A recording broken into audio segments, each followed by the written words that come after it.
Salut à toutes et à tous, vous écoutez Le Lirez-vous, le podcast qui parle de livres sans prise de tête.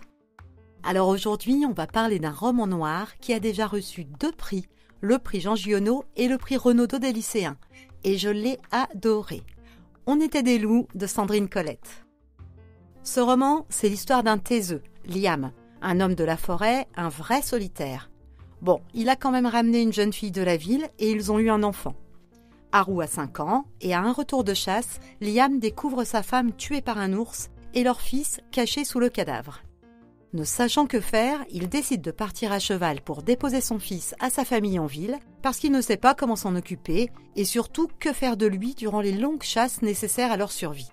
Commence alors un long périple semé d'embûches, un retour avec Haru que sa famille n'a pas voulu prendre en charge et un drame horrible en fin de parcours. Sandrine Colette, elle a l'art de nous emmener dans des ambiances sombres, sans trop de dialogue. Elle a l'art de nous décrire les mondes sauvages, la nature abrupte, de nous raconter le deuil, la paternité. Il y a toujours une tension bien palpable, toujours une écriture épurée.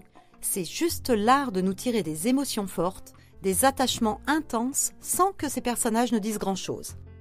Un vrai coup de cœur, tout comme son premier roman Des nœuds d'acier, que j'avais déjà adoré. Alors oui, mais il ne va pas plaire à qui ce roman ?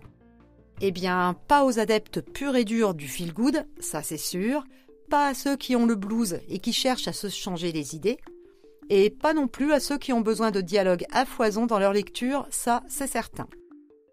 On était des loups de Sandrine Colette, sorti en août 2022 aux éditions Lattès, mais aussi en livre audio CD chez Audiolib, en gros caractère aux éditions À Vue d'Œil et en e-book bien sûr. Si vous avez aimé cette chronique, je vous invite à laisser plein d'étoiles sur la plateforme où vous l'écoutez et à partager l'épisode autour de vous. Merci du fond du cœur d'avoir écouté jusqu'au bout et à bientôt. Ciao!